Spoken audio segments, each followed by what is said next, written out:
So FedRAMP owns the certification, but the information in the certification package is owned by whoever created it.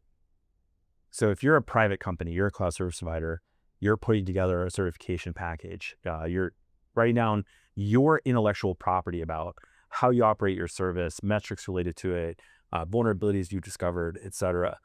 As a private business or even as a government entity, if that's the case, you own all of that data.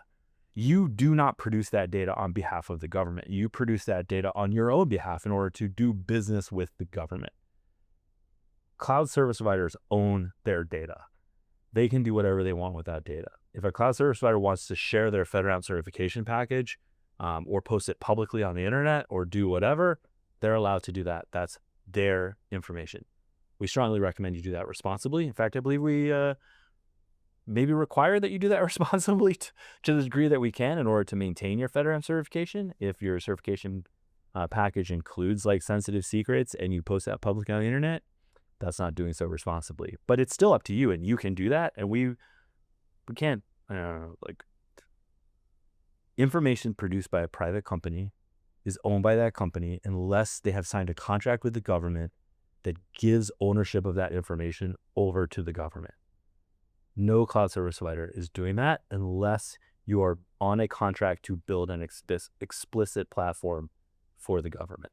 It's one of the reasons why when we have cloud service providers who are using an already authorized FedRAMP product and they come to us, we tell them, go directly to the cloud service provider you are using to get access to their package, because they can give you access to their proprietary package. Yeah, this is completely insane, by the way. This is something that we hear a lot is a company will say, I'm interested in using this hyperscaler or a large security platform that has a FedRAMP certification.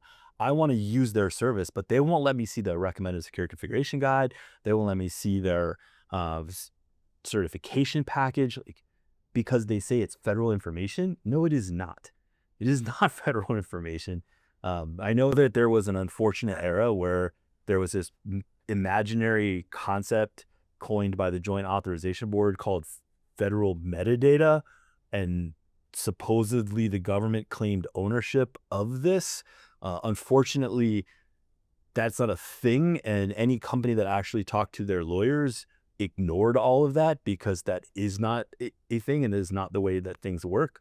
So the other guidance that we always share in this, in fact, my lawyers have mandated that I share this guidance whenever talking about intellectual property, ownership, etc., is that you should talk to your lawyer and consult them to understand what information you truly own.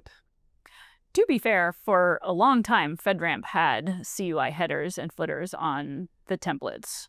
So our program office wasn't the best example of this. However, last year we removed all of those headers and footers, and so we are correcting our mistake.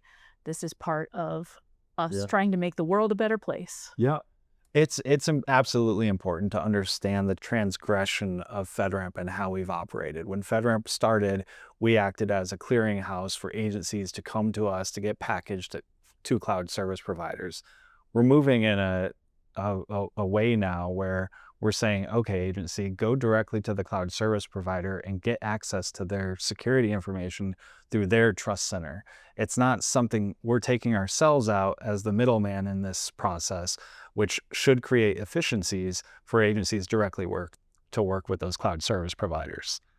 Yeah, the mechanism that allows that sharing of information is the processes and procedures and policies that we set that kind of dictate how that should be done. But that's deliberately intended to be really wide open. Today at the agency liaison meeting, we were talking about the current folder structure system that we use to share this information and how it's based on information sharing from the early aughts. And we have basically forced every single cloud service provider and every single agency to use this legacy method of drag and dropping files in a browser window in a folder structure in a way that does not allow a high quality customer experience. It does not allow cloud services to compete based on customer experience. It does not allow real information to flow, and it can't scale to the future of a world where someone has one of the examples was they have 100 cloud service providers. So every month they have to go to this and download 100 folders full of all of these files and then manually parse it. Like, that's untenable. It needs to all be available via machine information sharing, plugged in GRC tools, one button clicks, get the information, leverage the information, move on with our lives.